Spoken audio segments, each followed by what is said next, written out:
I live in the Bethel community. I've been living there for about 6.5 years. I have 2 children, 6 and 5. The river is right across the street from my house, although you cannot see the river. In order to see the river, you have to cross the street and actually look for it.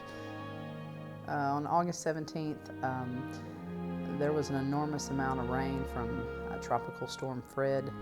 I had went to pick up my child from school. You just can't imagine the amounts of rain that was coming down.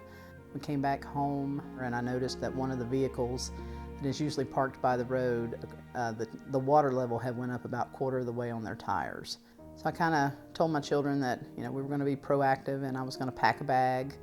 And we came back to the house and started packing some stuff in some overnight bags that we had, or overnight suitcases. And within about 15 minutes, my daughter told me there was a puddle in the front yard, and she pulled the curtain back, and I could see that the culverts had backed up enough that it was now starting to engulf our yard. I kind of started speeding up.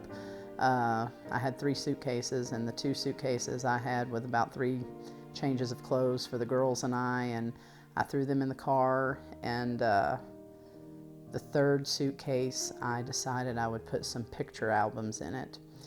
And we went to get the girls into the van, and in the course of coming out off the patio, the water had went over their shoes.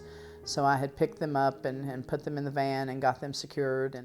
And when I went down to lock the door, I stepped onto the patio. When I stepped off of the patio, there was just water everywhere. It was like, it was above my knee and about mid-thigh. And I had just walked through it less than a minute prior. It was just like it gushed. I told the kids that everything was going to be all right, and we were going on an adventure, and I didn't know where that adventure was leading at the moment. So the only thing I could figure was I would try to get out of Canton, and I would head towards Asheville and just get in a hotel for the night and just collect my thoughts and figure out what was going on. I went back to the house the following day. The water had receded, and my neighbor had told me it was going to be a mess because of all the mud left, but I was able to go back the next day. The flood was on a Tuesday, and I think by Thursday everyone started showing up, from the preacher to strangers to disaster relief teams. People were going door to door to just offer up any kind of assistance, whether it was cleaning out your house, tearing out your house, praying with you. It was just whatever you needed.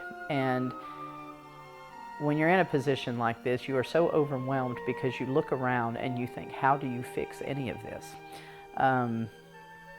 It doesn't seem possible. I don't feel I could ever possibly repay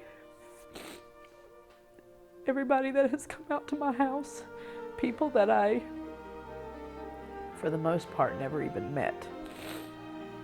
I can't even begin to tell you how thankful I am for myself and my children, that everyone has just showed up not expecting anything in return, and they just want to be there and they want to help. I know my options would be very small if it wasn't for the disaster relief team and Mountain Projects and United Way.